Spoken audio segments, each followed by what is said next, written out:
Era o dia da tão esperada viagem de cruzeiro. Depois de anos sem sair muito de casa, eu estava empolgada com a ideia de finalmente descansar e viver momentos especiais ao lado do meu filho e da minha nora. Já estava pronta, com protetor solar no rosto, meu maiô florido favorito e a bolsa de palha nas mãos, quando o celular vibrou. Era uma mensagem do meu filho. Decidimos que você não vai conosco no cruzeiro. Preferimos ir apenas em família. Naquele instante, tudo parou. O coração disparou e minhas mãos começaram a tremer.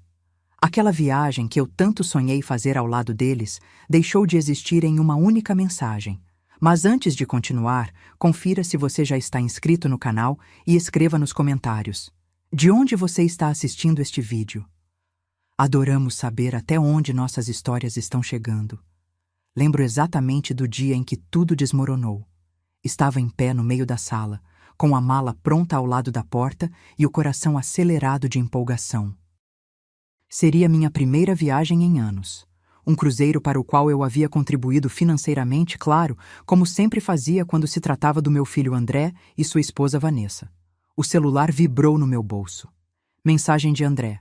Mãe, houve uma mudança de planos. Não vai dar para você vir conosco no cruzeiro. Vanessa prefere que seja só a família de verdade. Rele aquela mensagem várias vezes. Família de verdade.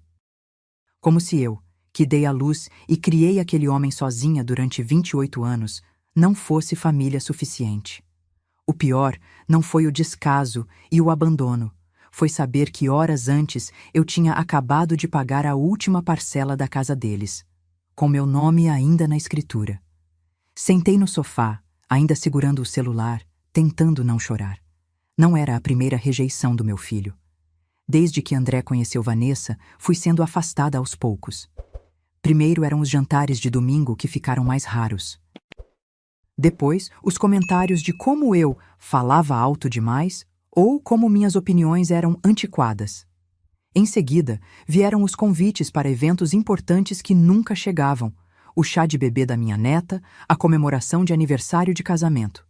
Mas ainda assim, continuei ajudando. Quando faltou dinheiro para a reforma da cozinha, fui eu quem complementou. Quando o carro quebrou, fui eu quem emprestou o meu. Quando precisaram de ajuda para pagar as prestações da casa durante a pandemia, fui eu quem transferiu o dinheiro sem perguntar quando devolveria. E agora, apenas um mês após ter pago a última parcela da hipoteca, eu não era família de verdade. Levantei do sofá com uma sensação estranha no peito. Não era mais dor ou decepção. Essas emoções eu já tinha sentido tantas vezes que haviam perdido a força. Era outra coisa, uma clareza cristalina, uma determinação que eu não sentia há anos. Fui até o meu escritório e abri a gaveta onde guardava os documentos importantes. Ali estava a pasta azul com todos os papéis da casa. A escritura com meu nome como proprietária principal. Os recibos de todas as transferências que fiz ao longo dos anos. Eu nunca havia transferido legalmente a propriedade para o nome deles, sempre adiando aquela conversa, porque André dizia: "Para quê, mãe? Somos família." Irônico como aquela palavra mudava de significado conforme a conveniência.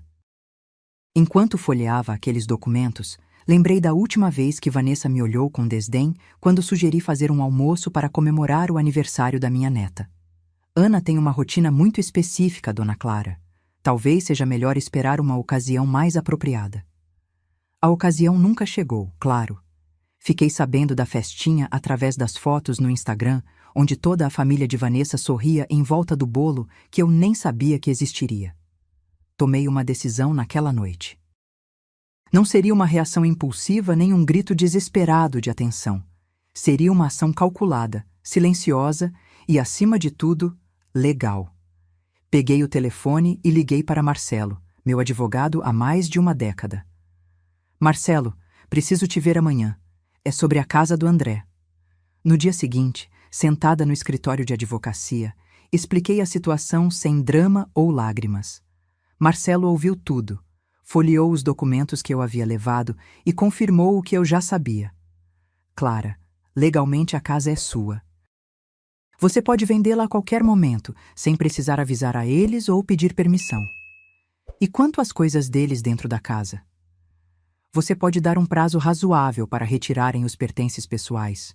30 dias é o padrão nesses casos. Saí do escritório com uma sensação estranha de poder. Não o poder destrutivo da vingança, mas o poder restaurador da justiça. Eu não queria machucá-los. Queria apenas que entendessem que ações têm consequências, que o amor não é um cheque em branco, que respeito é uma via de mão dupla. Naquela mesma tarde, liguei para uma corretora de imóveis discreta, daquelas que trabalham com clientes de alto padrão e não colocam placa na frente da casa. Expliquei que queria um processo rápido, com compradores sérios e dispostos a pagar à vista. A casa está em uma localização excelente, Clara. Não vai ser difícil encontrar interessados, especialmente se o preço for competitivo. Estabeleci um valor justo, nem abaixo nem muito acima do mercado. Não queria lucrar com aquilo, apenas recuperar o que era meu por direito e seguir em frente. A corretora garantiu que em 2 semanas teria uma proposta concreta. Enquanto isso, André e Vanessa já estavam no cruzeiro. As fotos começaram a aparecer nas redes sociais. Drinks coloridos no convés, jantares elegantes, sorrisos perfeitos para a câmera. E, para minha surpresa, descobri que estavam usando meu cartão de crédito que havia ficado cadastrado na reserva. Tratamentos de spa, excursões exclusivas, tudo sendo cobrado da minha conta. Foi a confirmação de que eu estava fazendo a coisa certa. Não era apenas sobre o dinheiro, era sobre o princípio, sobre respeito, sobre limites.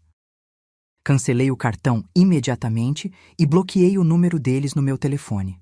A partir daquele momento, qualquer comunicação seria através do meu advogado. 1 semana depois, a corretora me ligou animada. Clara, tenho um casal interessado. Eles querem fechar o negócio o quanto antes e podem pagar o valor integral. Assinei os papéis 2 dias depois. A venda foi concluída em tempo recorde. O dinheiro foi transferido para minha conta e as chaves entregues aos novos proprietários com a instrução de que poderiam tomar posse assim que quisessem.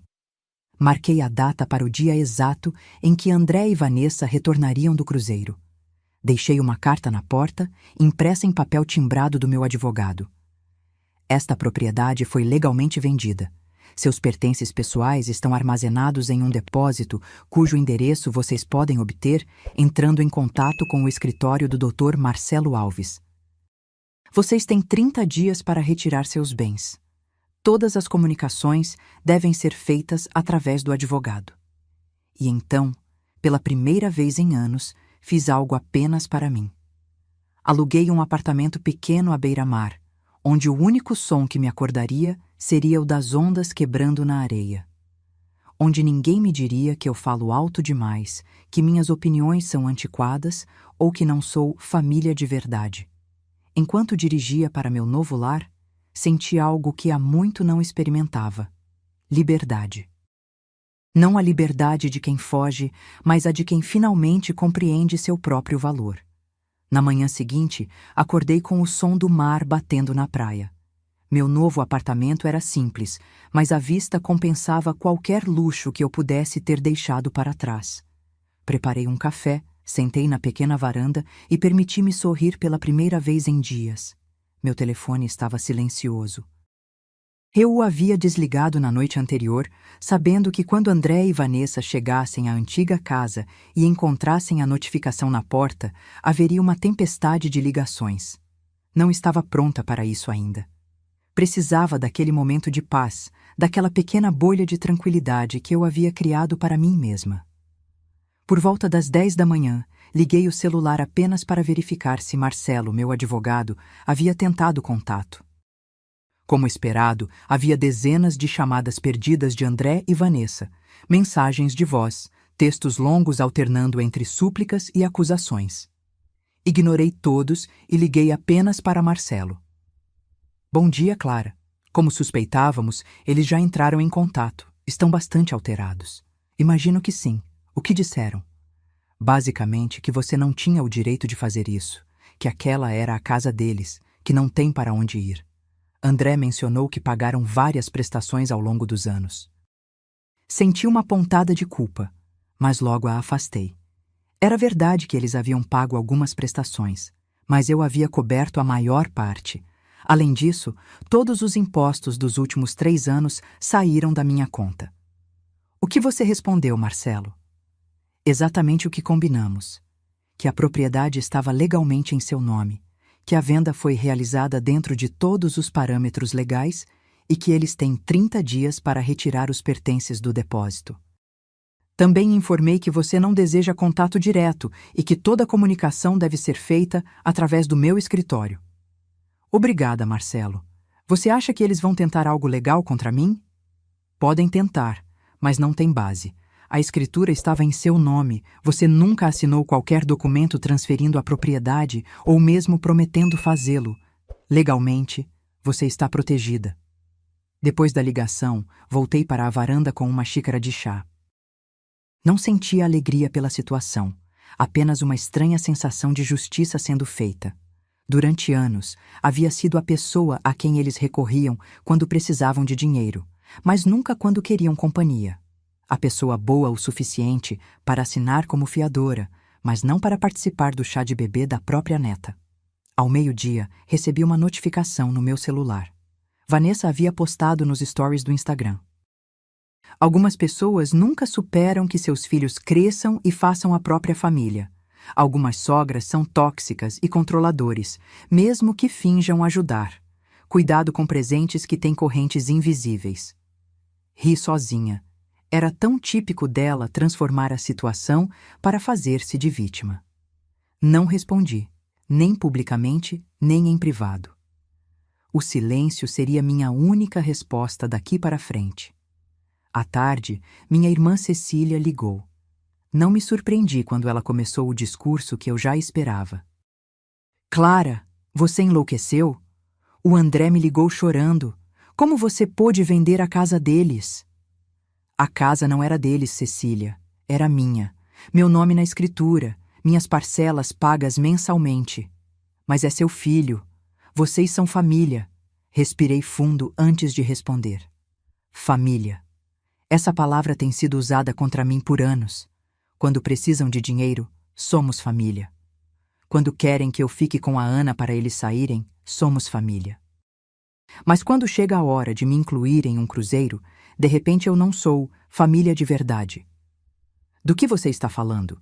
Expliquei sobre a mensagem, sobre como fui excluída da viagem no último minuto, sobre como depois descobri que continuaram usando meu cartão para pagar por luxos no navio. Ainda assim, Clara. Vender a casa? Não é um pouco extremo? Sabe o que é extremo, Cecília? Eu pagar a hipoteca da casa por 5 anos e um mês depois ser informada de que não sou família de verdade. Isso é extremo. O que fiz foi apenas exercer meu direito legal sobre uma propriedade que é minha. Cecília ficou em silêncio por alguns segundos. Ela sempre foi mais conciliadora, sempre acreditou que família deve perdoar tudo. Mas ela não estava no meu lugar.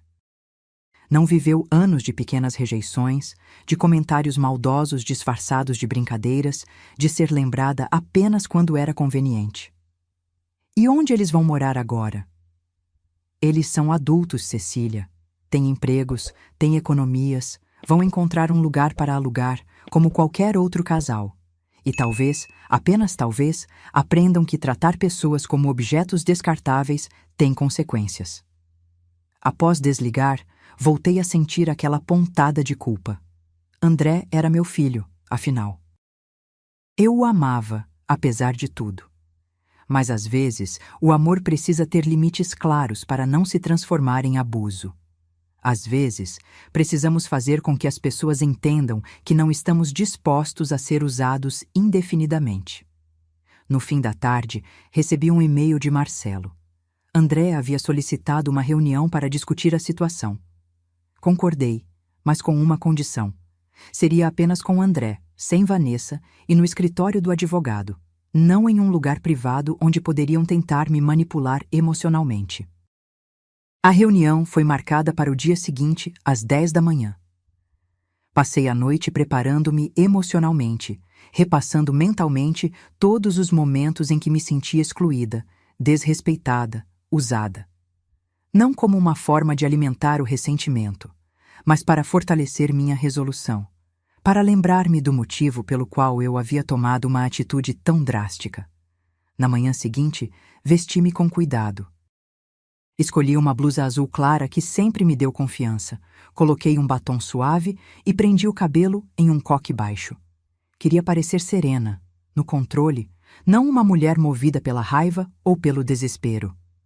Cheguei ao escritório de Marcelo 10 minutos antes do horário marcado.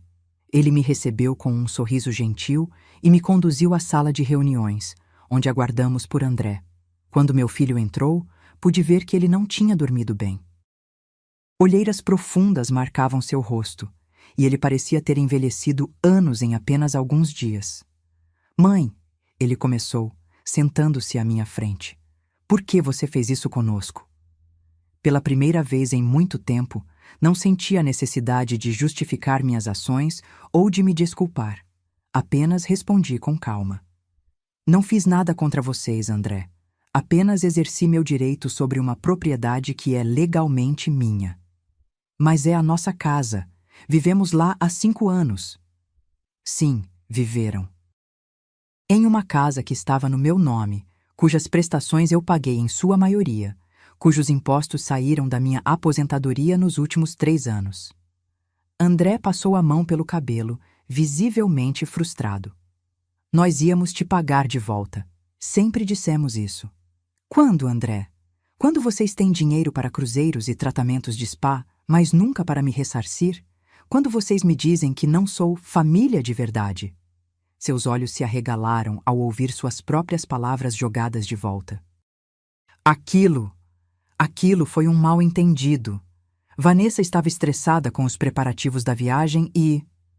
"Pare", interrompi. "Não estamos aqui para discutir justificativas. Estamos aqui para definir os próximos passos. Seus pertences estão seguros no depósito. Vocês têm 30 dias para retirá-los. Se precisarem de mais tempo, podem solicitar ao Marcelo." "E onde vamos morar? Você pensou nisso?" "Da mesma forma que eu pensei em onde ficaria quando fui deixada no porto, enquanto vocês partiam em um cruzeiro que eu ajudei a pagar. Vocês são adultos, têm empregos, encontrarão um lugar para alugar enquanto se reorganizam." A reunião durou menos de 20 minutos. No final, André parecia derrotado, mas eu me sentia mais leve.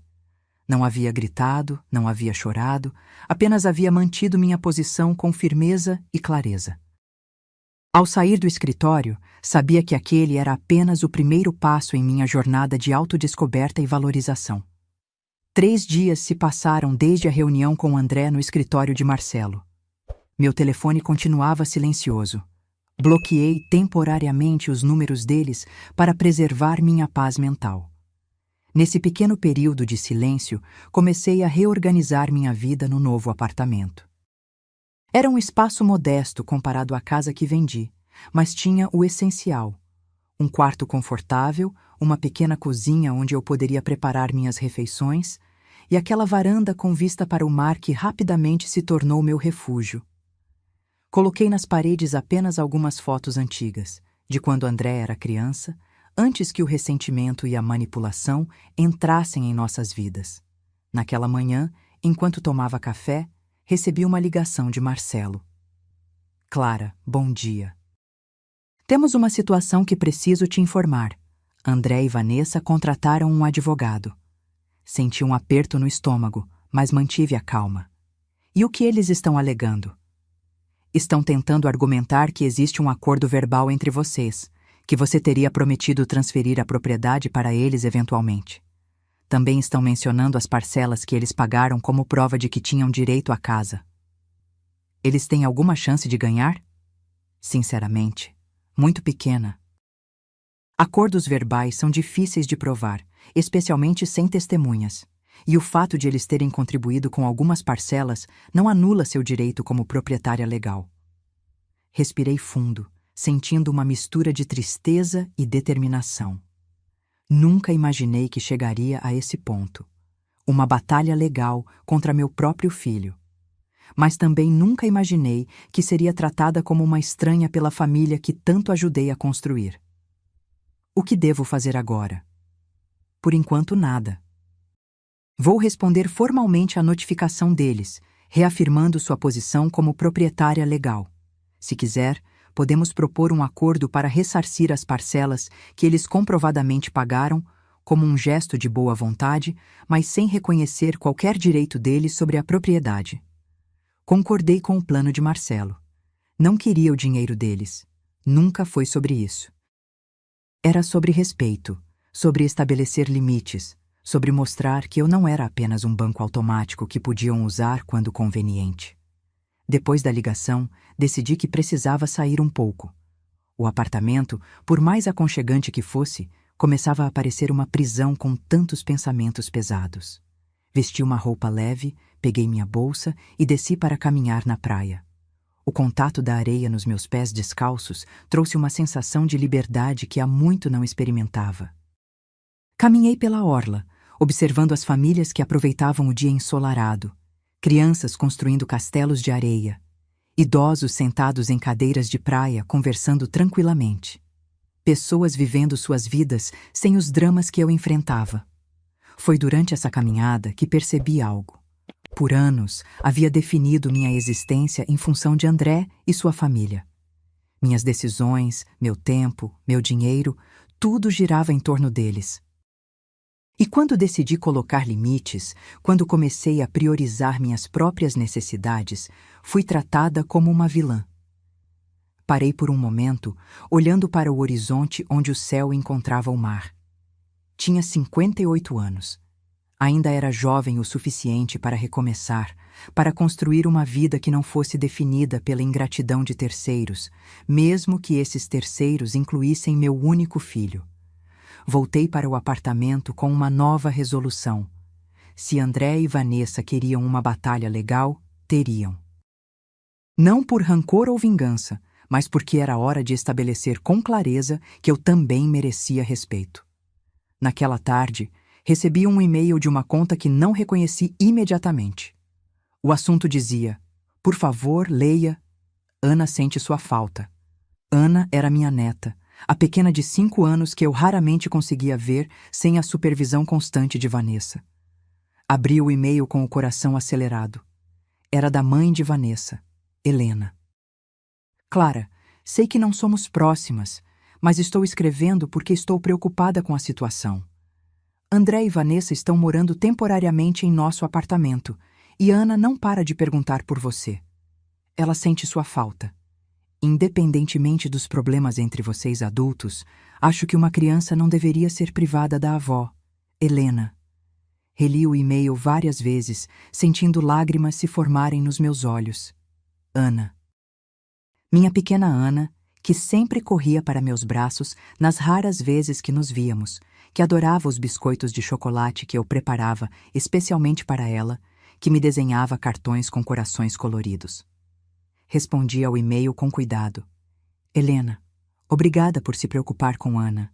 Ela também faz muita falta para mim. Nunca foi minha intenção afastar-me dela. Se André e Vanessa permitirem, adoraria vê-la. Talvez você pudesse trazê-la para passar uma tarde comigo? Clara." A resposta veio rapidamente. "Vou conversar com eles. Não prometo nada, mas farei o possível." Fechei o computador com um misto de esperança e apreensão. Helena sempre me pareceu uma mulher sensata, diferente da filha. Se alguém pudesse mediar essa situação, pelo menos no que dizia respeito a Ana, seria ela. Na manhã seguinte, fui até o mercado local para comprar alguns mantimentos. Enquanto estava na fila do caixa, senti um toque no meu ombro. Virei-me e vi Regina, uma antiga amiga que não encontrava há meses. "Clara, quanto tempo? Soube que você se mudou para cá." Sorri, genuinamente feliz por ver um rosto amigo. "Sim, há alguns dias. Estou recomeçando, digamos assim." Regina me observou com atenção. "Você parece diferente, mais leve, apesar de tudo." É um bom resumo de como me sinto. Diferentes, apesar de tudo. Aceitei o convite de Regina para um café depois das compras. Sentadas na pequena cafeteria à beira-mar, contei a ela uma versão resumida dos acontecimentos recentes. "Sabe," ela disse após ouvir tudo, Sempre achei que você dava demais ao André e à Vanessa, não apenas financeiramente, mas emocionalmente. Você estava sempre disponível, sempre disposta a ajudar, sempre colocando as necessidades deles acima das suas. Era minha família. Achei que era o certo a fazer. Família é importante, mas tem que haver reciprocidade, respeito mútuo. Caso contrário, não é uma relação saudável. É exploração. As palavras de Regina ficaram comigo pelo resto do dia. Exploração. Era uma palavra forte, mas que definia com precisão o que eu havia vivido nos últimos anos. Fui explorada emocionalmente, financeiramente, tratada como um recurso e não como uma pessoa com sentimentos e necessidades próprias. À noite, recebi outra mensagem de Helena. Ela havia conversado com André e Vanessa. Eles permitiriam que Ana me visitasse, mas com condições. Seria uma visita supervisionada, de apenas 2 horas, e Helena teria que estar presente o tempo todo. A princípio, senti-me indignada com tantas restrições. Que tipo de perigo eles imaginavam que eu representaria para minha própria neta? Mas depois de refletir, decidi aceitar. 2 horas com Ana, mesmo com supervisão, era melhor que nada. Marcamos para o domingo seguinte. Passei os dias anteriores preparando tudo. Comprei os ingredientes para fazer os biscoitos de chocolate que Ana tanto adorava. Separei alguns livros infantis que sabia que ela gostaria e até mesmo arrumei um pequeno espaço na varanda onde poderíamos observar o mar juntas. Quando o domingo chegou, acordei cedo, ansiosa e nervosa ao mesmo tempo. Arrumei o apartamento, fiz os biscoitos e esperei. Às 14 horas em ponto, a campainha tocou. Helena estava lá, segurando a mão de Ana. Minha neta, ao me ver, abriu um sorriso radiante que aqueceu meu coração. "Vovó!" ela gritou, soltando-se da mão de Helena e correndo para me abraçar. Abaixei-me para recebê-la nos braços, sentindo o perfume de shampoo infantil nos seus cabelos, a maciez da sua pele contra a minha. Naquele momento, todo o ressentimento, toda a mágoa, pareceu momentaneamente se dissipar. "Oi, meu amor", sussurrei, segurando as lágrimas. "Que saudade eu estava de você." As 2 horas passaram como minutos. Ana me mostrou seus novos desenhos, contou histórias da escola, perguntou sobre o mar que se via da minha varanda, comemos biscoitos juntas, lemos histórias e até mesmo fizemos uma pequena caminhada na areia da praia em frente ao prédio. Helena se manteve discreta, observando de longe, dando-nos espaço para aquela reconexão tão necessária. Quando chegou a hora de partir, Ana me abraçou forte. "Vovó, por que você não vem morar com a gente na casa da vovó Helena? Lá tem espaço." A inocência da pergunta me pegou desprevenida.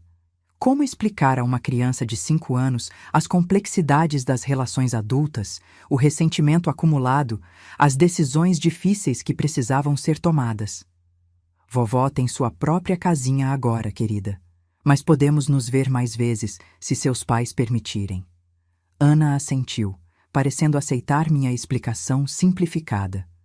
Enquanto ela se despedia, Helena se aproximou de mim. "Ela sentiu muito sua falta, Clara. Espero que possamos fazer isso regularmente, independentemente dos problemas entre você, André e Vanessa." Agradeci a Helena por sua atitude conciliadora e vi as duas partirem, sentindo uma mistura de alegria pelo reencontro e tristeza pela brevidade dele. Aquela noite, sentada na varanda, observando as estrelas sobre o mar, tomei uma decisão.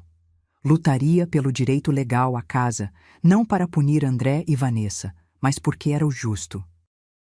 Porém, tentaria construir uma ponte para manter contato com Ana. Minha neta não tinha culpa dos erros dos adultos ao seu redor e merecia ter sua avó presente em sua vida. Uma semana após o encontro com Ana, recebi uma ligação de Marcelo.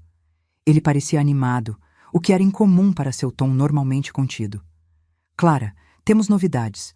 O advogado de André e Vanessa entrou em contato propondo um acordo." Sentei-me na beira da cama, surpresa com a mudança repentina. "Que tipo de acordo?" Eles estão desistindo de contestar a venda da casa. Em troca, pedem que você devolva o valor das parcelas que eles comprovadamente pagaram, com correção monetária, claro. O que mudou? Da última vez que conversamos, eles estavam determinados a lutar pela propriedade. Marcelo fez uma pausa antes de responder. Aparentemente, encontraram alguns documentos que complicariam bastante o caso deles. Documentos? Que documentos? E-mails trocados entre eles, discutindo como poderiam eventualmente reivindicar a casa através de uso capião ou outro mecanismo legal, sem precisar esperar que você transferisse voluntariamente. Em um dos e-mails, Vanessa chega a mencionar explicitamente que vocês nunca tiveram um acordo verbal sobre a transferência da propriedade. Senti um peso no estômago. Não era apenas ingratidão ou descaso. Era um plano deliberado para tomar o que era meu por direito. Como esses e-mails vieram à tona? O advogado deles não entrou em detalhes, mas mencionou que eles perceberam que não teriam como sustentar a alegação de um acordo verbal diante dessa evidência.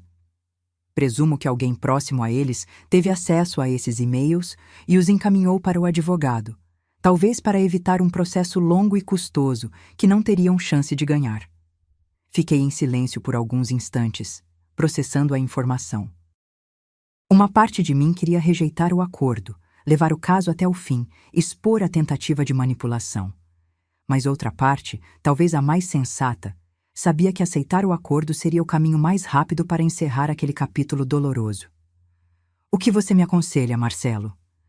Legalmente, você tem todo o direito de rejeitar o acordo e seguir com o processo. Você ganharia, sem dúvida, considerando essas novas evidências.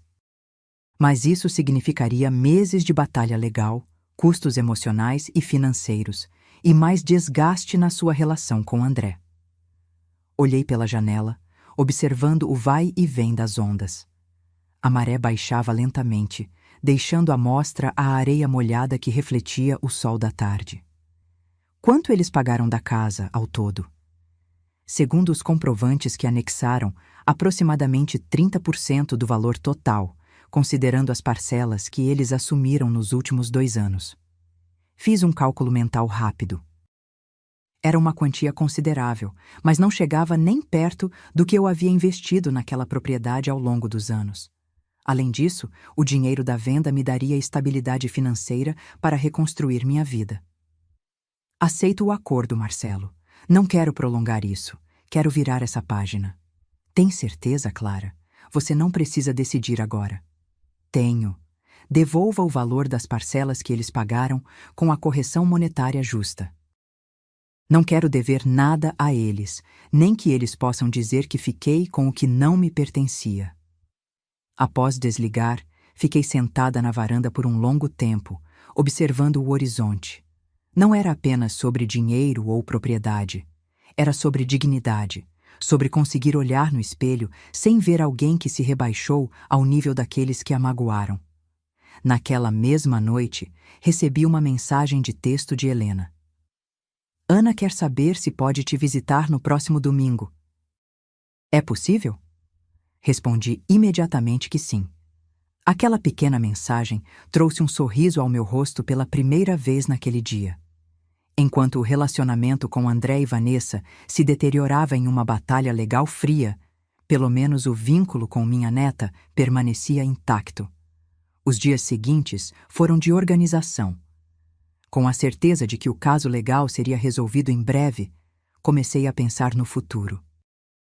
O dinheiro da venda da casa, mesmo após devolver a parte que cabia a André e Vanessa, me daria uma boa folga financeira.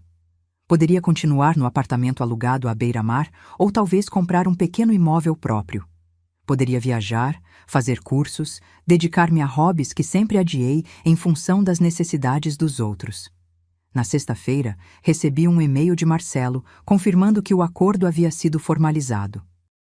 O dinheiro seria transferido para André e Vanessa na semana seguinte, e eles, em troca, assinariam um documento reconhecendo a legitimidade da venda e comprometendo-se a não mais contestá-la judicialmente.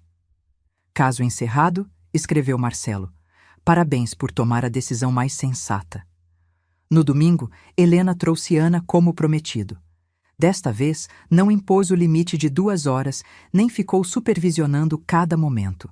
Simplesmente deixou a menina comigo e disse que voltaria no final da tarde. Vanessa não sabe que estou deixando Ana sozinha com você, confessou antes de sair. Mas acho um absurdo essa tentativa de afastá-la da avó. Volto às 5. Passei um dia maravilhoso com Ana. Fizemos um piquenique na praia, coletamos conchas, construímos castelos de areia que a maré levou embora. Ela me contou sobre a escola, sobre seus amigos, sobre como estava sentindo falta da casa grande onde moravam antes. Agora estamos na casa da vovó Helena, mas é pequena e mamãe fica reclamando o tempo todo, disse Ana com a sinceridade brutal das crianças. E seu pai? O que ele diz? Papai fica muito quieto. Às vezes ele vai para o quarto e fecha a porta. Acho que ele chora, mas mamãe diz que homens não choram. Aquela revelação me atingiu como uma onda fria. Por mais magoada que estivesse, André continuava sendo meu filho. Imaginá-lo sofrendo silenciosamente me causou uma pontada de culpa. Quando Helena veio buscar Ana, perguntei se poderíamos conversar brevemente. Sentamos na varanda enquanto Ana terminava de juntar as conchas que havia coletado para levar para casa. Como eles estão realmente, Helena? Sendo sincera. Helena suspirou, parecendo pesar suas palavras. Não bem. A situação financeira está complicada. Vanessa perdeu o emprego há 2 meses, algo que ela vinha escondendo de todos, inclusive de você. Eles estavam contando com a casa como garantia para um empréstimo que ajudaria a passar por esse período difícil. Quando descobriram que a casa havia sido vendida, ela perdeu o emprego? André não mencionou nada sobre isso. Claro que não. Vanessa o proibiu de pedir ajuda a você. Dizia que vocês precisavam se emancipar, que era humilhante depender de você. Foi ela quem insistiu para que você não fosse ao cruzeiro, sabia? André estava relutante, mas ela o convenceu de que seria um momento importante para eles como casal, para fortalecer a relação que estava abalada com todas as dificuldades. Aquela informação mudava algumas coisas, mas não tudo. O fato de estarem passando por dificuldades explicava parte da situação, mas não justificava anos de pequenos desprezes, de me tratarem como um banco, não como família. Por que estou te contando isso? Continuou Helena. Não para fazer você sentir pena ou voltar atrás em suas decisões. O que você fez foi justo, considerando como foi tratada. Estou contando porque acho que você merece saber toda a história antes de decidir como seguir daqui para frente. Depois que Helena e Ana partiram, passei a noite refletindo sobre tudo o que tinha descoberto.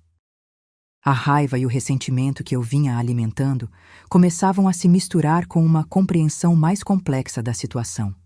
Na manhã seguinte, tomei uma decisão. Liguei para Marcelo. O acordo continua de pé, disse, mas quero fazer uma modificação.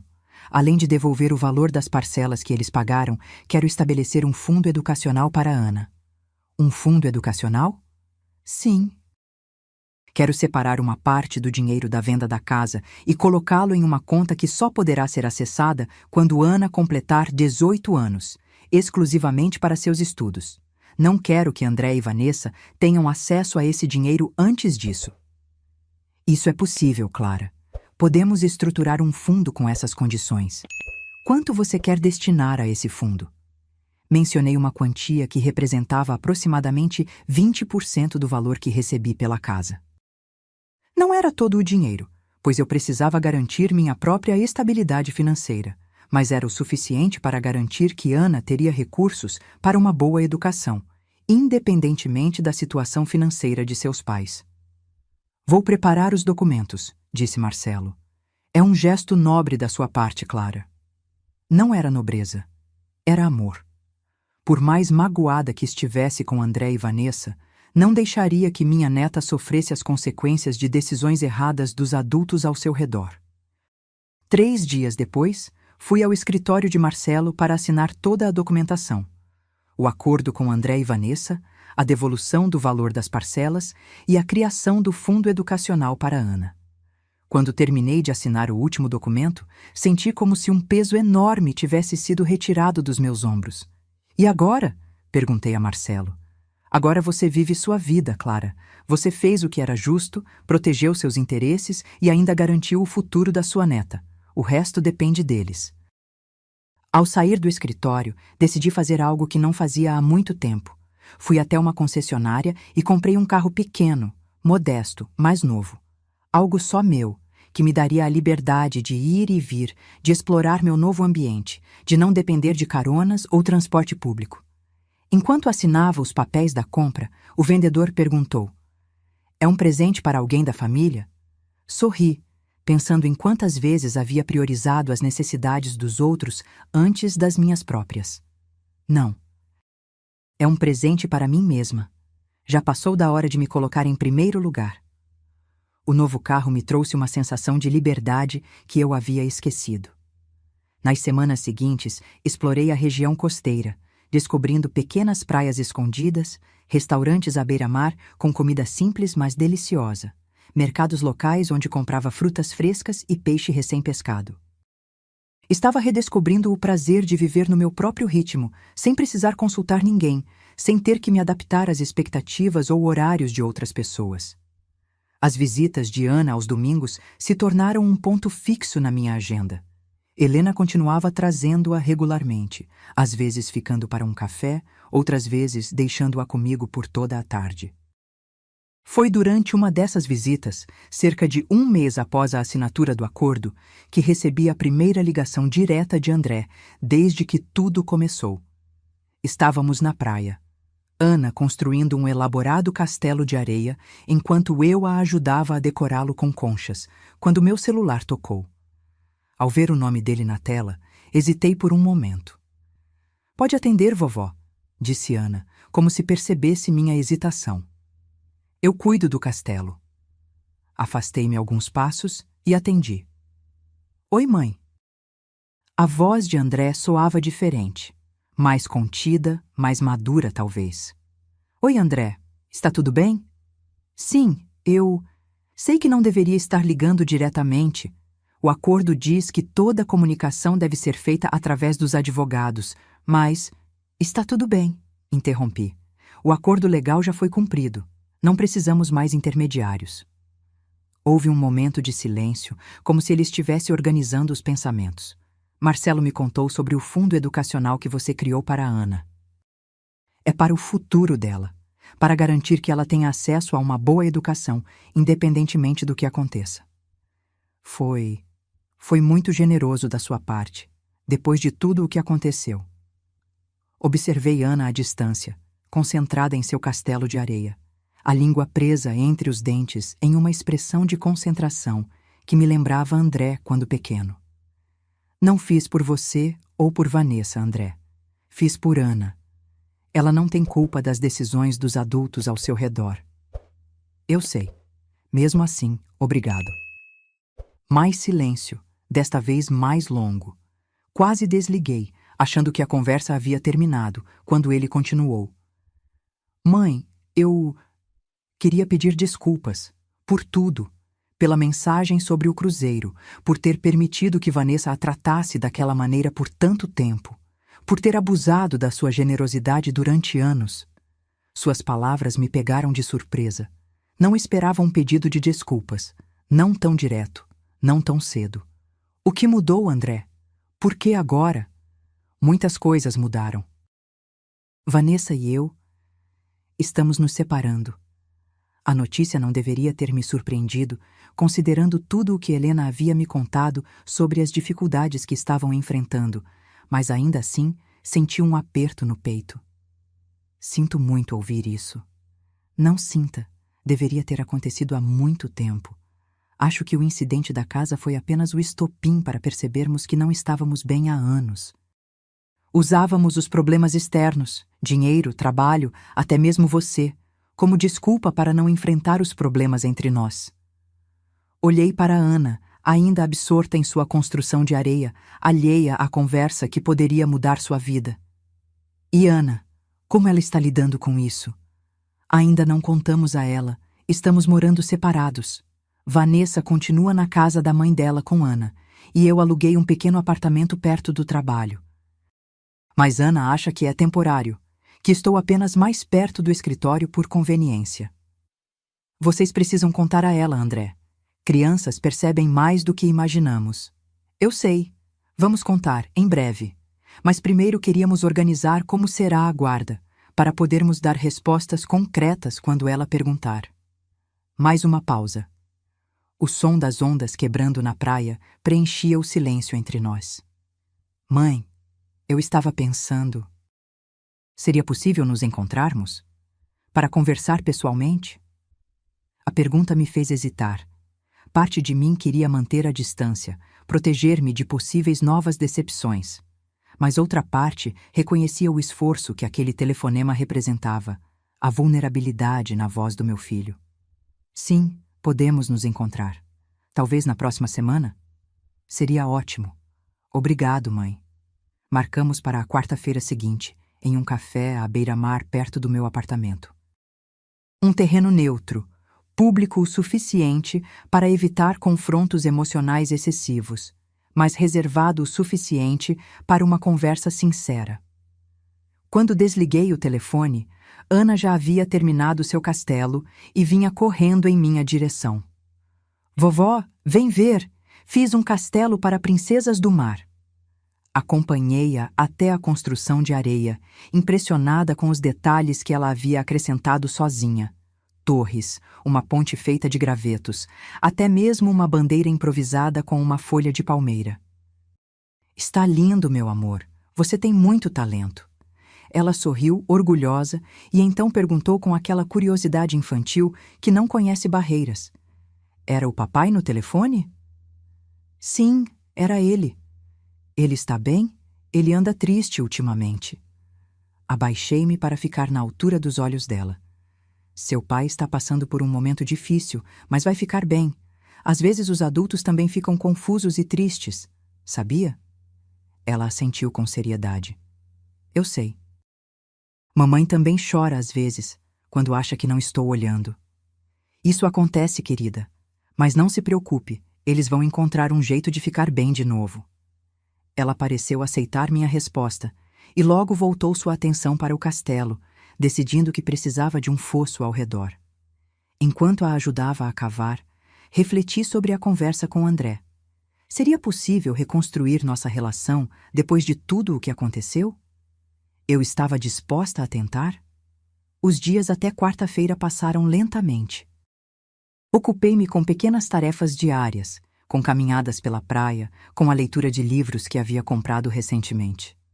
Tentei não criar muitas expectativas sobre o encontro com André. Seria o que tivesse que ser. Na quarta-feira, vesti-me com cuidado, nem formal demais, nem casual demais. Queria parecer serena, no controle, mesmo que por dentro sentisse uma mistura de ansiedade e esperança. Cheguei ao café alguns minutos antes do horário combinado. Escolhi uma mesa na varanda, de onde se podia ver o mar. Pedi um chá de camomila para acalmar os nervos e esperei. André chegou pontualmente. Parecia mais magro do que me lembrava, o rosto marcado por olheiras profundas. Vestia uma camisa simples e calça jeans, nada da aparência sempre impecável que Vanessa tanto valorizava. Oi, mãe, disse ele, aproximando-se timidamente. Levantei-me para recebê-lo. Por um momento ficamos parados, sem saber exatamente como nos cumprimentar após tudo o que havia acontecido. Por fim, ele se inclinou e me deu um beijo hesitante na bochecha. Você está com boa aparência, disse ele, sentando-se à minha frente. Essa vida à beira-mar parece estar te fazendo bem. Estou me adaptando, respondi. E você? Como está se sentindo no novo apartamento? É pequeno, mas funcional. Não preciso de muito espaço estando sozinho. Pedi outro chá para mim e um café para ele. Conversamos sobre amenidades por alguns minutos. O tempo, o movimento na praia, nada que tocasse no cerne das questões entre nós. Então, após um longo gole de café, André finalmente abordou o assunto que nos havia reunido. Mãe, eu passei as últimas semanas pensando muito sobre tudo o que aconteceu. sobre como te tratamos por anos, sobre como eu permiti que Vanessa ditasse os termos do nosso relacionamento com você. Mantive-me em silêncio, permitindo que ele continuasse. Foi errado. Tudo foi errado. A forma como aproveitamos da sua generosidade, como te excluímos quando não precisávamos de algo material, como te deixamos naquele porto. Sua voz falhou na última frase, e pude ver lágrimas se formando nos cantos de seus olhos. Sabe o que é pior? Eu sabia que era errado no momento em que enviei aquela mensagem. Mas estava tão habituado a ceder às vontades de Vanessa, tão condicionado a evitar conflitos com ela, que simplesmente obedeci. Por que, André? Por que permitiu isso por tanto tempo? Ele passou a mão pelo rosto, enxugando uma lágrima que escapou. No começo do nosso relacionamento, Vanessa falava muito sobre como você era controladora, como tentava manipular nossa vida. Na época, eu estava tão apaixonado que acreditei nela. Aceitei a versão dela sobre você, sobre nossa dinâmica familiar. E depois foi ficando cada vez mais difícil admitir que tinha cometido um erro, que tinha permitido que ela se colocasse entre nós. As palavras dele me machucavam, mas havia também um estranho alívio em finalmente ouvir a verdade. O mais irônico, continuou ele, é que quem realmente se mostrou controladora foi ela. Foi Vanessa quem determinou quando podíamos te ver, quando podíamos pedir sua ajuda, quando devíamos te afastar. E eu permiti. Por fraqueza, por comodismo, por medo de ficar sozinho. E agora? O que você quer, André? Ele olhou diretamente nos meus olhos, algo que não fazia há muito tempo. Quero pedir uma segunda chance, mãe. Não estou falando sobre dinheiro ou ajuda material. Não quero nada disso. Quero apenas a oportunidade de reconstruir nossa relação, de ser o filho que você merece. De permitir que você seja a avó que Ana precisa, sem restrições ou condições. Senti meu coração apertar. Era tudo o que eu queria ouvir por anos, e ainda assim havia uma hesitação. Uma parte de mim temia se abrir novamente, se tornar vulnerável às mesmas decepções. Não será fácil, André. Confiança, uma vez quebrada, leva tempo para ser reconstruída. Eu sei, e estou disposto a esperar o tempo que for necessário, a provar dia após dia que mudei, que entendi meus erros. Olhei para o mar, para as ondas que quebravam na areia e voltavam para o oceano, em um ciclo interminável de idas e vindas. Talvez os relacionamentos fossem assim também, com seus fluxos e refluxos, seus momentos de proximidade e afastamento. Podemos tentar, disse finalmente, um dia de cada vez. O alívio no rosto de André foi visível. Ele estendeu a mão sobre a mesa, como que pedindo permissão para tocar a minha. Hesitei por um momento, mas então coloquei minha mão sobre a dele. Um pequeno gesto, um primeiro passo no longo caminho de reconstrução que tínhamos pela frente. 3 meses se passaram desde aquele encontro no café à beira-mar. A vida tomou um ritmo diferente, mais calmo em alguns aspectos, mais movimentado em outros. André e eu começamos a reconstruir nossa relação gradualmente, com pequenos gestos de aproximação de ambos os lados.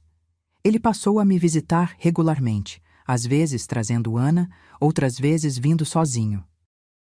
Falávamos sobre o passado com uma honestidade que nunca tivemos antes.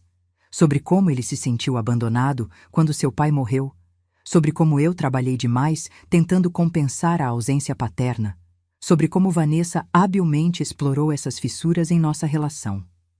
A separação deles foi oficializada com guarda compartilhada de Ana. Nos dias em que a menina ficava com André, frequentemente vinham me visitar. Criamos uma nova rotina. Café da manhã na minha varanda nos sábados, passeios pela praia, noites de jogos de tabuleiro, quando o tempo não permitia atividades ao ar livre. Vanessa, por outro lado, mantinha distância. Não fazia questão de me encontrar quando deixava ou buscava Ana, sempre enviando a menina sozinha até minha porta quando era sua vez. Helena continuava sendo a mediadora quando necessário, o que, felizmente, tornava-se cada vez mais raro. Foi em uma tarde de domingo, enquanto André e eu preparávamos o almoço juntos, enquanto Ana assistia desenhos na sala, que ele mencionou algo que me deixou apreensiva. Mãe, Vanessa está pedindo uma parte maior do fundo educacional que você criou para Ana. Parei de cortar os legumes, olhando para ele com surpresa. Como assim? O fundo é exclusivamente para a educação de Ana quando ela completar 18 anos. Nenhum de vocês dois pode acessá-lo antes disso. André suspirou, parecendo desconfortável. Eu sei, expliquei isso a ela várias vezes, mas ela insiste que, como mãe, tem direito a determinar como o dinheiro deve ser usado. Ela quer antecipar parte do valor para matricular Ana em uma escola internacional particular já no próximo ano. E o que você acha disso? Acho que o fundo deve permanecer como está. Foi estruturado dessa forma por um motivo. Ana terá acesso a uma boa educação nas escolas regulares por enquanto, e o fundo garantirá sua faculdade no futuro. Voltei a cortar os legumes, processando a informação. Não me surpreendia que Vanessa estivesse tentando colocar as mãos no dinheiro do fundo. O que me surpreendia era a firmeza de André em resistir. Ela já falou com algum advogado sobre isso? Mencionou que estava explorando opções legais, mas duvido que encontre alguma. O fundo foi bem estruturado, Marcelo fez um ótimo trabalho. Assenti, grata pela precaução que tomamos ao estabelecer o fundo. E você? Como está se sentindo com toda essa situação? André parou o que estava fazendo e olhou pela janela da cozinha, em direção ao mar. Honestamente, aliviado. A separação foi difícil, especialmente por causa da Ana, mas era necessária. Só agora percebo como era sufocante estar naquele relacionamento. Como eu havia perdido minha própria voz, minha identidade. Está sendo difícil para Ana? No início foi. Ela tinha muitas perguntas, muitas inseguranças. Mas acho que estamos conseguindo proporcionar a estabilidade que ela precisa, mesmo em casas separadas. E ter você presente de forma regular na vida dela tem sido um grande conforto. Sorri, sentindo uma mistura de alívio e gratidão. Por mais doloroso que todo o processo tivesse sido, parecia que estávamos encontrando um novo equilíbrio, uma nova configuração familiar que, de alguma forma, funcionava melhor para todos. 2 semanas depois, recebi uma ligação de Marcelo. Seu tom era sério, o que imediatamente me deixou alerta. Clara, Vanessa entrou com uma ação judicial contestando os termos do fundo educacional. Sentei-me, sentindo o estômago afundar. Em que base? Ela está alegando que, como mãe e guardiã legal de Ana, tem o direito de determinar como os recursos destinados à educação da filha devem ser utilizados. Está solicitando que pelo menos 30% do valor seja liberado imediatamente para custear uma escola particular internacional. E quais são nossas chances? Honestamente, bastante boas.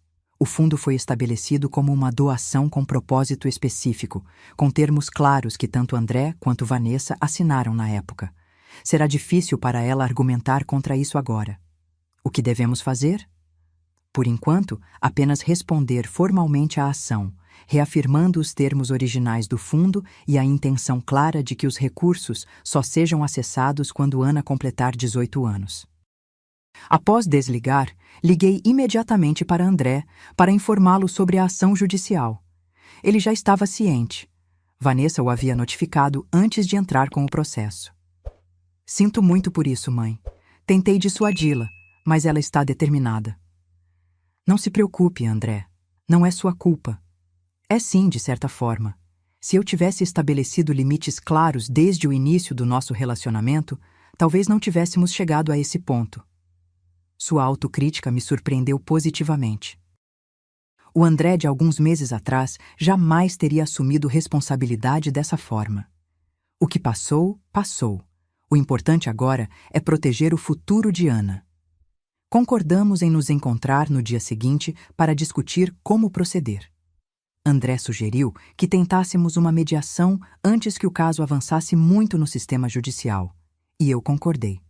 Se pudéssemos resolver a situação de forma amigável, seria melhor para todos, especialmente para Ana. No entanto, a mediação provou-se infrutífera. Vanessa compareceu acompanhada de seu advogado, manteve uma postura inflexível durante toda a sessão e rejeitou qualquer proposta alternativa que não envolvesse a liberação imediata de parte do dinheiro. A educação de Ana não pode esperar até os 18 anos, insistiu ela. Como mãe, sei o que é melhor para minha filha, e isso inclui matriculá-la na Academia Internacional já no próximo semestre. O fundo foi criado especificamente para garantir o ensino superior de Ana, respondi calmamente. Existem excelentes escolas públicas para os anos fundamentais e médios. Típico, respondeu Vanessa com desdém. Sempre querendo controlar tudo, sempre achando que sabe mais que todos. André interveio antes que eu pudesse responder. Vanessa, por favor, não estamos aqui para trocar acusações. Estamos tentando encontrar uma solução que beneficie Ana. Mas não houve acordo. Saímos da mediação com a certeza de que o caso seguiria para o tribunal. Nas semanas seguintes, a tensão aumentou. Vanessa começou a dificultar as visitas de Ana, alegando compromissos de última hora ou indisposição da menina.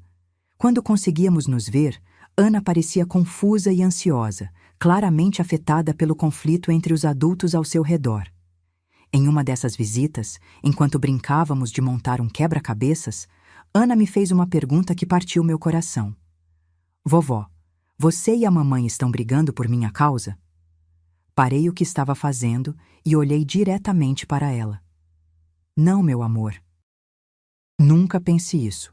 Os adultos às vezes têm desentendimentos, mas nunca é culpa das crianças. Mas ouvi mamãe falando no telefone que você não quer que eu vá para uma escola boa. Respirei fundo, tentando encontrar palavras que uma criança de 5 anos pudesse entender. Ana, eu quero o melhor para você. Sempre. A escola onde você está agora é muito boa. E quando você for mais velha, haverá dinheiro guardado especialmente para você estudar em qualquer lugar que quiser. Ela pareceu refletir sobre isso por um momento, a testa franzida em concentração. Então por que a mamãe está brava? Às vezes os adultos discordam sobre o que é melhor e quando. Mas isso não significa que não te amamos muito, muito mesmo. A explicação pareceu satisfazê-la temporariamente, e ela voltou sua atenção para o quebra-cabeças. Mas a conversa ficou comigo pelo resto do dia, pesando em meu coração. Naquela noite, liguei para André e contei sobre a conversa com Ana. Ele suspirou pesadamente ao telefone. Vanessa está falando sobre o processo na frente dela. Já pedi várias vezes que não fizesse isso, que protegesse Ana dessas questões adultas, mas ela parece incapaz de separar as coisas. Isso não pode continuar, André. Ana está sofrendo. Eu sei. Vou conversar com meu advogado amanhã sobre a possibilidade de solicitar uma ordem judicial restringindo discussões sobre o caso na presença de Ana. Nos dias seguintes, fiz algo que não imaginava que faria. Liguei para Helena, a mãe de Vanessa. Helena, precisamos conversar sobre Ana. Eu já estava esperando sua ligação, Clara. Ela respondeu com um tom de cansaço. Sei que Vanessa está levando isso longe demais. Ana me perguntou se estamos brigando por causa dela. Ela está confusa, ansiosa. Isso não pode continuar. Helena suspirou do outro lado da linha. Vou falar com Vanessa novamente. Tento fazê-la entender que está prejudicando a própria filha com essa atitude, mas ela está diferente ultimamente. Mais dura, mais amarga. A separação a afetou profundamente, não apenas emocionalmente, mas também em termos de status. Ela tinha se acostumado a certo padrão de vida que agora não consegue manter. Isso não justifica usar Ana como peão nessa disputa. Concordo plenamente. Deixe comigo, vou tentar novamente. Após desligar, senti-me estranhamente aliviada por ter Helena como aliada nessa situação. Apesar de ser mãe de Vanessa, ela conseguia ver além das lealdades familiares e colocar o bem-estar de Ana em primeiro lugar. 2 dias depois, recebi uma ligação surpreendente de Marcelo. Clara, tenho novidades. Vanessa está propondo um acordo. Que tipo de acordo? Ela está disposta a retirar a ação judicial contestando os termos do fundo educacional, com a condição de que você concorde em ajudar com os custos de uma escola particular para Ana. Não a internacional que ela queria inicialmente, mas uma boa escola particular na cidade. E esse dinheiro viria de onde? Do fundo? Não. Ela está propondo que você faça essa contribuição separadamente, deixando o fundo intacto para quando Ana completar 18 anos. Refleti sobre a proposta. Por um lado, era uma solução que evitaria um processo judicial prolongado e potencialmente desgastante para todos, especialmente para Ana. Por outro, parecia que Vanessa estava apenas encontrando outra maneira de ter acesso ao meu dinheiro. Posso pensar sobre isso e te dar uma resposta amanhã? Claro, Clara. Não há pressa.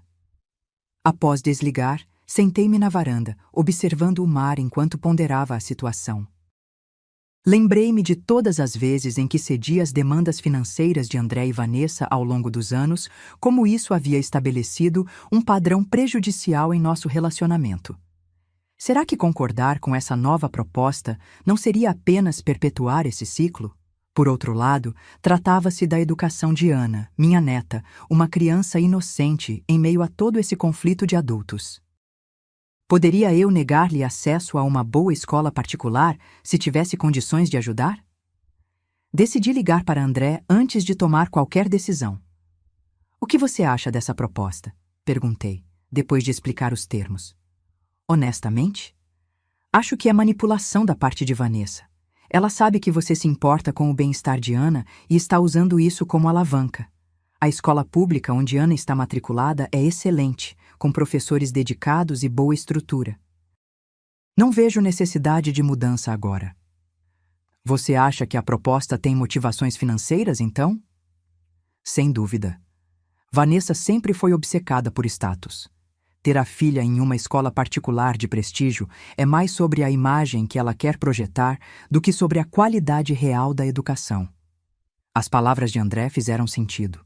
No entanto, não queria tomar uma decisão baseada apenas em ressentimentos do passado. Vou visitar a escola de Ana amanhã, decidi. Quero ver por mim mesma como é o ambiente, conhecer os professores, antes de decidir qualquer coisa. Ótima ideia, mãe. Posso avisar a coordenação que você irá. Eles são muito abertos a visitas de familiares.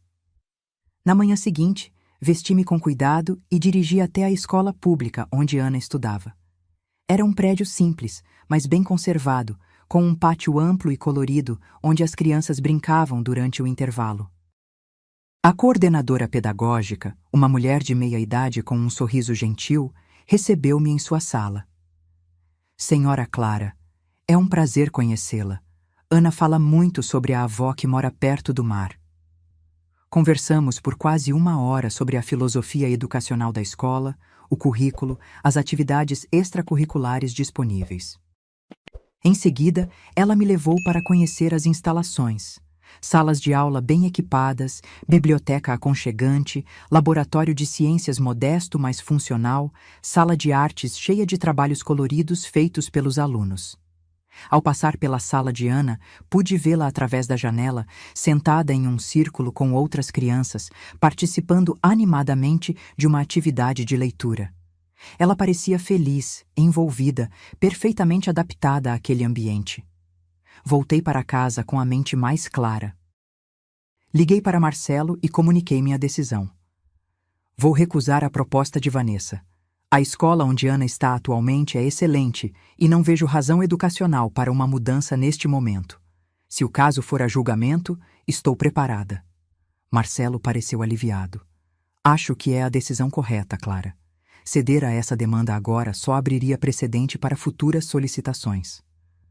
Nos dias seguintes, como esperado, Vanessa intensificou seus ataques. Ligações raivosas para André. Mensagens indiretas nas redes sociais, até mesmo uma tentativa de restringir ainda mais minhas visitas com Ana. Mas desta vez, eu não cedi à pressão. Mantive-me firme, segura de que estava fazendo o que era certo para todos os envolvidos, especialmente para minha neta. O caso foi finalmente a julgamento 1 mês depois. Sentada no tribunal, Observei Vanessa do outro lado da sala, impecavelmente vestida e maquiada, projetando uma imagem de mãe preocupada e dedicada. André sentou-se ao meu lado, uma presença silenciosa, mas reconfortante. O juiz, um homem de meia idade com expressão séria, ouviu os argumentos de ambos os lados com atenção. O advogado de Vanessa enfatizou seu papel como mãe e guardiã principal, seu direito de tomar decisões educacionais pela filha. Marcelo, por sua vez, apresentou os termos claros do fundo educacional, as assinaturas de ambos os pais concordando com as condições e ressaltou a qualidade da escola pública que Ana já frequentava. Após deliberar, o juiz anunciou sua decisão. O fundo educacional permaneceria intacto conforme estabelecido originalmente, com os recursos disponíveis apenas quando Ana completasse 18 anos. A escolha da escola atual para Ana foi mantida, com a ressalva de que qualquer mudança futura deveria ser decidida conjuntamente por ambos os pais. Ao sair do tribunal, senti uma mistura de alívio e tristeza. Alívio por ter protegido o futuro educacional de Ana, tristeza por termos chegado ao ponto de precisar de uma intervenção judicial para resolver algo que deveria ter sido decidido em família. André apertou minha mão gentilmente. Obrigado por se manter firme, mãe. Isso não foi fácil para nenhum de nós. Espero que agora possamos seguir em frente, focar no que realmente importa, o bem-estar de Ana. Esse sempre foi seu objetivo, não é? Mesmo quando vendeu a casa, mesmo quando estabeleceu o fundo educacional. Sempre pensando no longo prazo, no que seria melhor para todos nós. Suas palavras me tocaram profundamente. Pela primeira vez em muito tempo, senti que meu filho realmente me via, não como um banco ou como uma figura a ser manipulada, mas como alguém que, apesar dos erros e das decisões difíceis, sempre agiu por amor. Na semana seguinte, recebi uma visita inesperada. Helena bateu à minha porta em uma tarde chuvosa, carregando um guarda-chuva encharcado e uma expressão pesarosa. Posso entrar, Clara? Precisamos conversar. Convidei-a para a sala e ofereci um chá quente, que ela aceitou com gratidão. Por alguns minutos ficamos em silêncio, apenas o som da chuva contra as janelas preenchendo o ambiente. Vanessa está se mudando, disse ela finalmente. Conseguiu um emprego em outra cidade, a quase 800 quilômetros daqui, e quer levar Ana com ela. A notícia caiu como uma bomba. Ela pode fazer isso? Depois da decisão judicial sobre a guarda compartilhada? Legalmente, é complicado. Ela precisaria da autorização de André ou de uma nova decisão judicial. Mas estou aqui porque acho que você precisa saber que ela está determinada a fazer isso, com ou sem permissão. Você acha que ela tentaria... Helena baixou os olhos. Não posso afirmar com certeza, mas conheço minha filha. Quando ela coloca algo na cabeça, especialmente quando se sente acuada ou derrotada. Não precisei que ela completasse a frase. O significado estava claro. Vanessa poderia tentar levar Ana sem autorização, efetivamente sequestrando a própria filha. Já contou isso a André? Vou encontrá-lo depois daqui. Achei que você também precisava saber, para estarmos todos atentos. Agradeci a Helena por sua honestidade e lealdade para com o bem-estar de Ana, apesar dos laços de sangue com Vanessa. Depois que ela partiu, liguei imediatamente para Marcelo para informá-lo sobre a situação e pedir orientação. Os dias seguintes foram de intensa vigilância e preparação. André solicitou uma ordem judicial preventiva, proibindo Vanessa de levar Ana para fora da cidade sem sua autorização expressa.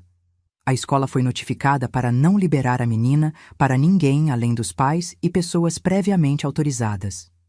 Organizamos um sistema de rodízio para garantir que Ana nunca estivesse sozinha com Vanessa por períodos prolongados. Em meio a toda essa tensão, tentávamos proteger Ana, manter uma aparência de normalidade em sua rotina.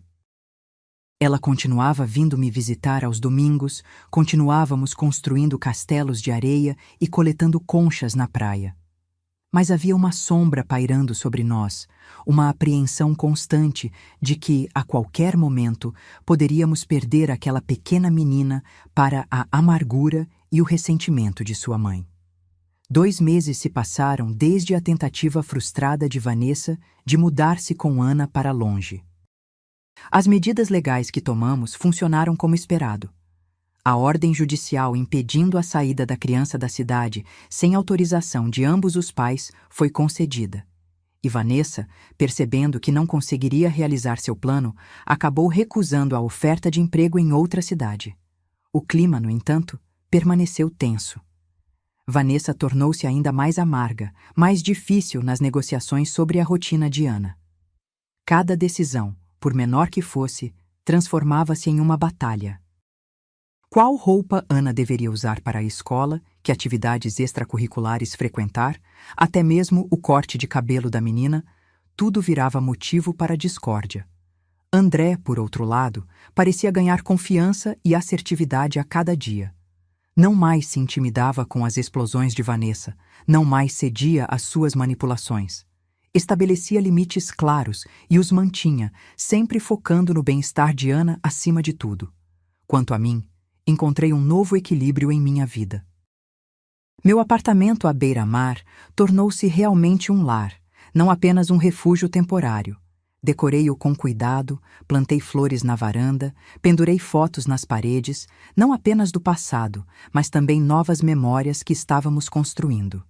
Ana tinha seu próprio espaço ali, um pequeno quarto com cama, brinquedos e livros para os finais de semana que passava comigo.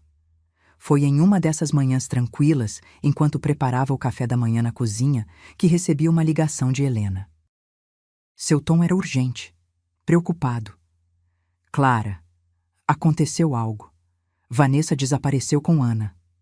Senti meu coração acelerar instantaneamente. Como assim desapareceu? Ela deveria ter deixado Ana na escola hoje de manhã, mas nunca chegou lá. O telefone dela está desligado, não está em casa, não apareceu no trabalho. Já avisei André, ele está indo à delegacia registrar um boletim de ocorrência.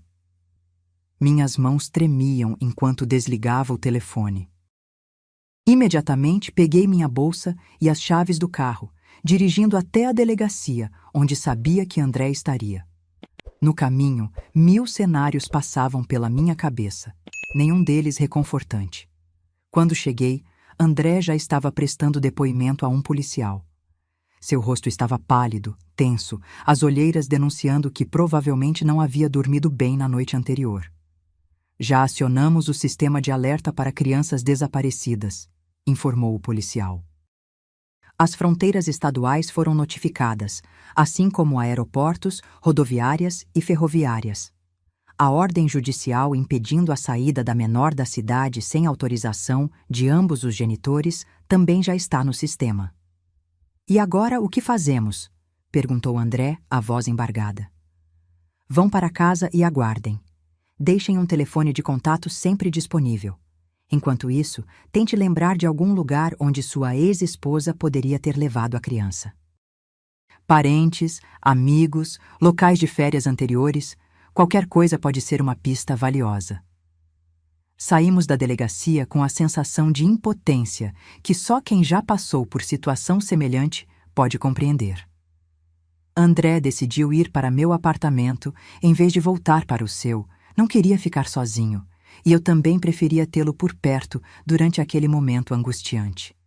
Sentados na minha sala, tentávamos listar possíveis lugares onde Vanessa poderia ter levado Ana. A família dela era pequena, apenas Helena e um tio idoso que morava no interior. Amigos próximos? Poucos, e a maioria em comum com André. Improvável que ajudassem em algo tão sério quanto um potencial sequestro de criança. Espere, disse André subitamente. O namorado de faculdade dela. Como era mesmo o nome? Ricardo. Ricardo Mendes. Eles mantiveram contato ao longo dos anos, mesmo depois que nos casamos. Ele se mudou para o Uruguai há uns 5 anos. Você acha que ela tentaria cruzar a fronteira com Ana? Não sei, mas é uma possibilidade. Vou ligar para o delegado e passar essa informação. Enquanto André falava ao telefone, recebi uma mensagem de Helena.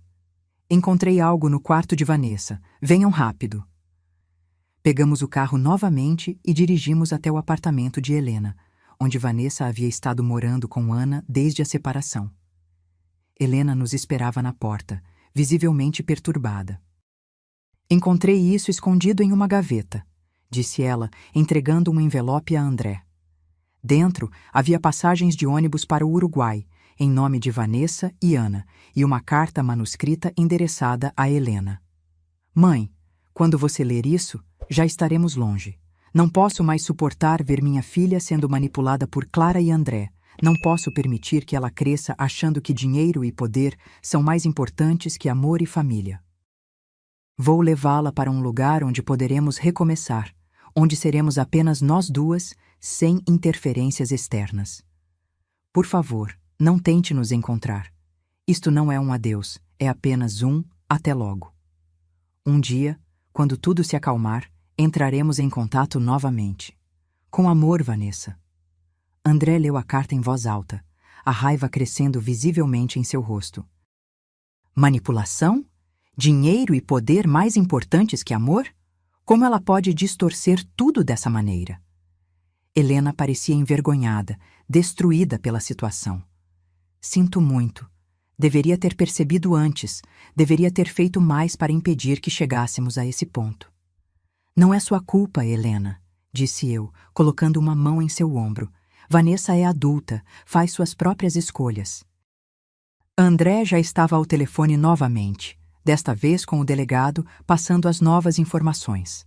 As passagens de ônibus, o possível destino no Uruguai, o nome do amigo que poderia estar abrigando-as.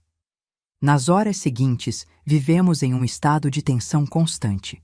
O telefone sempre ao alcance, pulando a cada notificação, esperando notícias que não vinham. Helena preparou café, depois chá, depois uma refeição leve que ninguém conseguiu comer. A noite caiu, e ainda estávamos todos na sala, exaustos, mas incapazes de descansar. Foi quase à meia-noite que o telefone de André finalmente tocou com uma ligação da delegacia. Senhor André? Temos notícias da sua filha. Ela foi encontrada em um hotel na fronteira com o Uruguai, com a mãe. Ambas estão bem fisicamente. A polícia local está mantendo-as sob custódia até que possamos resolver a situação legalmente. André desabou no sofá, lágrimas de alívio escorrendo pelo seu rosto. Graças a Deus. Quando posso vê-la? Como faço para trazê-la de volta? Um oficial da vara de família entrará em contato amanhã cedo para orientá-lo sobre os próximos passos. Por enquanto, sua filha está segura, e é isso que importa. Após desligar, André nos abraçou, primeiro a mim, depois a Helena. Éramos um trio improvável, o filho, a mãe e a ex-sogra, unidos pelo amor a uma pequena menina que, sem saber, havia se tornado o centro de uma tempestade familiar. O que acontece agora? Perguntou Helena, a voz embargada. Vanessa provavelmente enfrentará consequências legais por tentar tirar Ana do país sem autorização, respondeu André. Quanto à guarda, não sei. Tudo mudou agora. Os dias seguintes foram de intensa atividade legal. André viajou até a fronteira para buscar Ana, acompanhado de um oficial da vara de família. Vanessa foi temporariamente detida para prestar depoimento, mas liberada em seguida, com a condição de não se aproximar de Ana sem supervisão judicial até que o caso fosse resolvido. Quando finalmente vi minha neta novamente, 3 dias após seu desaparecimento, ela parecia confusa, abalada pela experiência, mas fisicamente bem. Abraçou-me com força quando me viu, enterrando o rostinho no meu pescoço, como fazia quando era ainda menor. Vovó, a mamãe disse que a gente ia morar em outro país, só nós duas. Mas eu não queria ir sem me despedir de você e do papai. Eu sei, meu amor. Às vezes os adultos tomam decisões erradas, mesmo achando que estão fazendo o certo. O importante é que você está aqui agora, segura, e nós todos te amamos muito. Nas semanas seguintes, a situação legal foi se definindo. Vanessa perdeu a guarda compartilhada, tendo apenas direito a visitas supervisionadas até que completasse um programa de terapia familiar. André tornou-se o guardião principal de Ana, com a responsabilidade de garantir que a menina mantivesse contato regular com a mãe, desde que em ambiente seguro e controlado. Helena, surpreendentemente, tornou-se uma aliada valiosa nesse processo. Apesar da dor de ver a filha enfrentando consequências tão sérias por suas ações, ela reconhecia a necessidade de priorizar o bem-estar de Ana. Ofereceu-se para supervisionar algumas das visitas entre mãe e filha, criando um ambiente neutro e acolhedor para ambas. 6 meses após o incidente, encontrávamo-nos em uma situação que jamais teria imaginado quando tudo começou. Ana vivia principalmente com André, em um apartamento maior que ele havia alugado próximo à minha casa. Eu a buscava na escola 3 vezes por semana. Passava as tardes com ela até que André saísse do trabalho, e nos finais de semana, frequentemente nos reuníamos para atividades em família. Vanessa, após completar metade do programa de terapia, começava a mostrar sinais de mudança. As visitas supervisionadas com Ana tornavam-se gradualmente menos tensas, e ela parecia finalmente aceitar a nova realidade, focando mais em reconstruir um relacionamento saudável com a filha do que em lutar contra as circunstâncias. Em uma tarde de domingo, enquanto André e eu conversávamos na varanda observando Ana brincar na areia da praia em frente ao meu apartamento, ele me surpreendeu com uma pergunta. Mãe, você se arrepende de ter vendido a casa? Refleti por um momento antes de responder. Não, não me arrependo. Foi uma decisão drástica, sim, e dolorosa para todos nós na época. Mas olhe onde estamos agora. Fiz um gesto abrangendo a cena à nossa frente. Ana construindo alegremente um castelo de areia. O mar calmo ao fundo, nós dois sentados lado a lado como não fazíamos há anos. Se eu não tivesse tomado aquela atitude, provavelmente ainda estaríamos presos no mesmo ciclo tóxico. Você, infeliz em um casamento que não funcionava, mas sem coragem de sair.